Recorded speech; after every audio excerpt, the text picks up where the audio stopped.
welcome back to another video, and today I am going to be painting a scared dog and a little girl. And the little girl took me 3 tries before I got it right. Yeah, 3 tries. It was really frustrating. And it's a journey. Without further ado, let's just jump right in.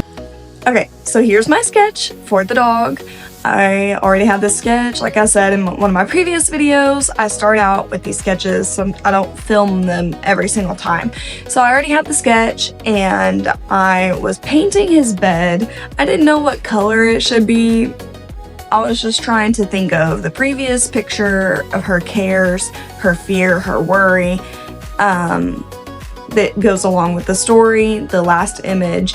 So I knew like the green and the red and the purple was just kind of like a doom and gloom kind of feel, but like trying to keep it vibrant at the same time. I wasn't sure how to feel about it, but I was letting the background dry while I painted the dog. So I was like, okay, we'll just go with this and see where it goes.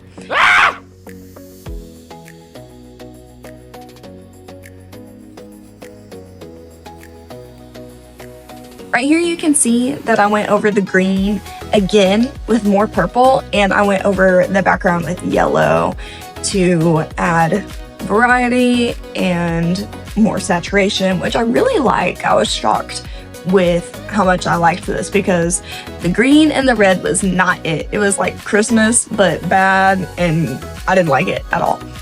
This part of the book with this page, it has the picture of the dog, and on the other side it's gonna have the words. And it's gonna say, sometimes I get concerned about tomorrow or what life will be like when I'm all grown up. I know that was something really hard for me as a little girl, was that I did not want to grow up, which is crazy because I love life now. And I loved it then too. But it was something that was really, it weighed on me a lot. I was like, I don't want to grow up. I want to, why can't I just play with baby dolls all day? And why can't I? It's kind of really embarrassing and cringy, but that was really how I felt. Like I think just the joy and the simplicity of being a kid. I wasn't like I was excited to drive. I was excited to do things in life when I did, whenever I was 15 and everything. But I do remember having these thoughts as a little girl of the pressure of being an adult and being mature and having responsibilities. I, for some reason, dreaded it. I think it was just that I loved being a kid so much. Even as an adult, I know that we do this. We'll lay in bed thinking about tomorrow and being worried about our responsibilities, being everything that we have to take care of, everything that we have to do, and those different thoughts keep us up at night. And that's what this little guy's doing. He's just laying in bed thinking about everything whenever he should be able to just rest. The word says that he gives rest to his beloved.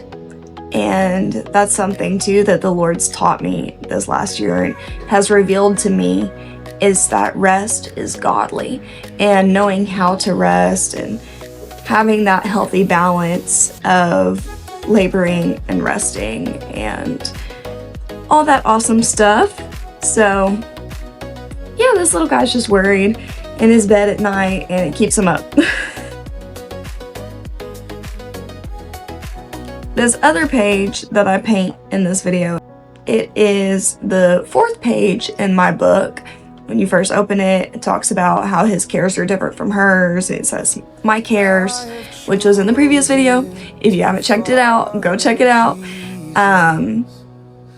Her fears, how her cares are different from God's, basically. And she cares about worldly things, but he just cares about her. And I love the concept that I feel like the Holy Spirit gave me for this. She is framed on his nightstand. I resketched it because I didn't like how big it was. I was like, nobody would blow up a picture this big and then frame it for it to be out of the frame. So I redid it. Here I am. I'm watercoloring it. and I'm loving it. I think it looks awesome. I'm happy with it. I'm writing in the words, all this stuff.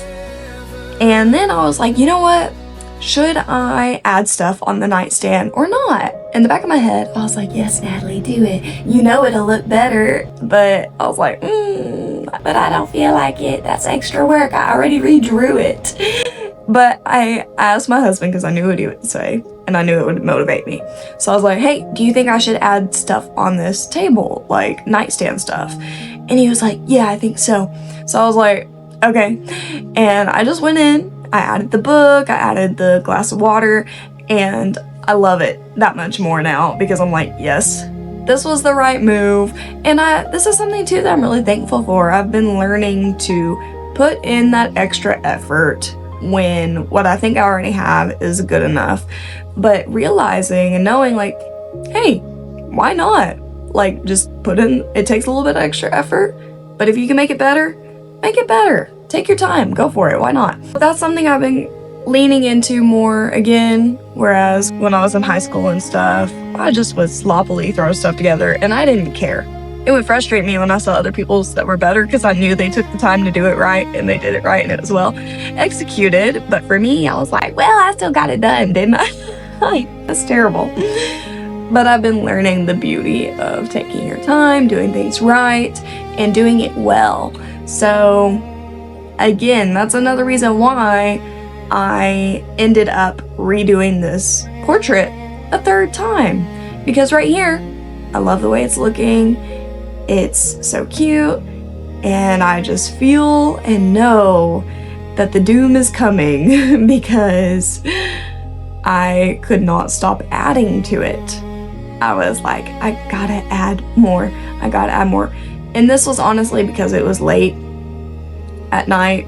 I was finishing this piece and I should have stopped when I knew that I needed to stop.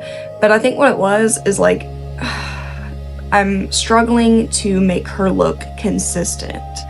I want people to look at her and be like, oh yeah, this is Natalie, the character in the book. And to know in every single page, which it's like they do know, but it's like I don't want her to look different in different pages. And that's what was frustrating me.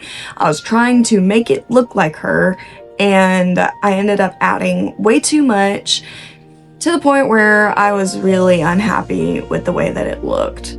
Even going back and watching this process again, it's frustrating me because I'm like, girl, just stop, because I should have just left it where it was.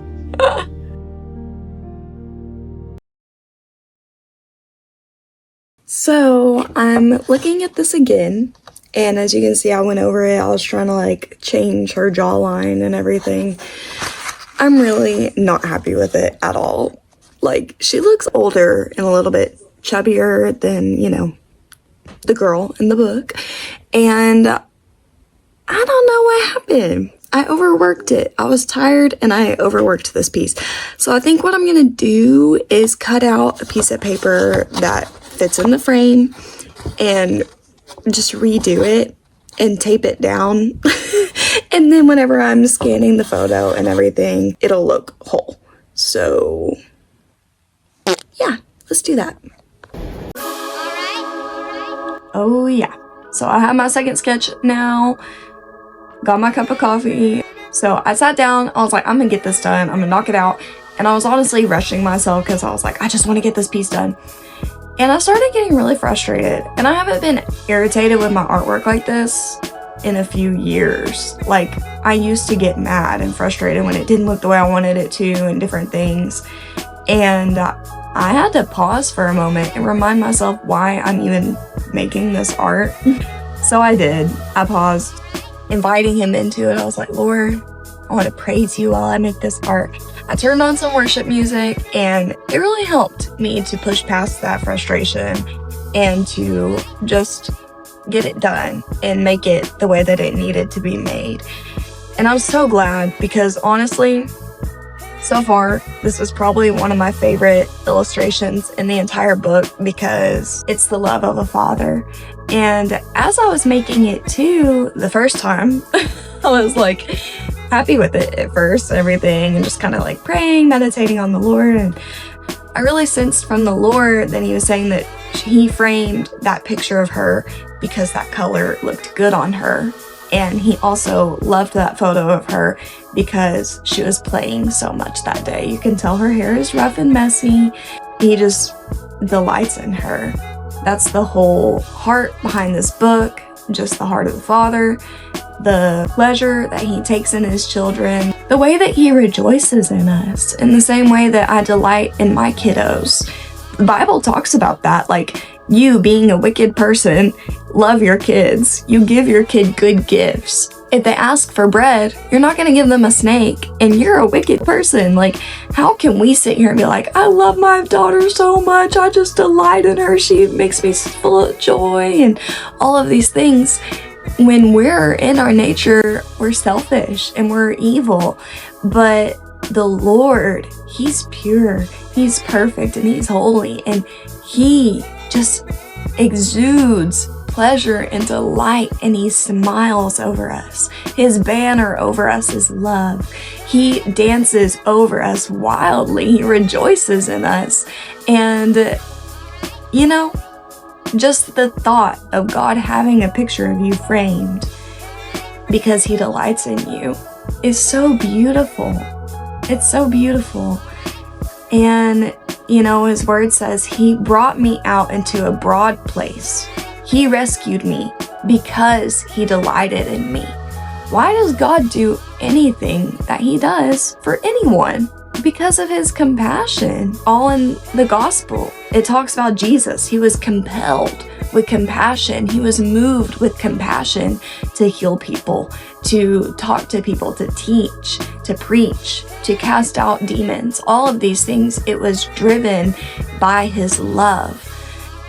Understanding who God is as a father, even beyond, you know, good, what we think a good father is here on earth, or what we've seen, or people that we look up to, like, wow, he's really a godly man, he's really a good man, he's a good father. But God so far surpasses all of that, like to the point where we have to seek him and find him and see the reality of what that really looks like, because we've never seen it before. And when you do, it will change you. It's changed me, realizing that he smiles on me. He's not frustrated with me. He is near to me, and he wants to love on me. And God is just so good. He's so full of love. So here's the finished piece. Oh my gosh, I love it. I'm so happy with it. The Lord delights in you, and you're framed on his nightstand. So yeah, I want to say thank you for watching this video. If you enjoyed it and you like my art that I make, please hit that like button, maybe subscribe if you haven't already. It would mean a lot to me. I really want to grow this channel to bring God glory, and just so that more people can get to know his heart. So again, I hope that you really enjoyed this video, and I appreciate you watching it. I want to say thank you, and I will see you next week.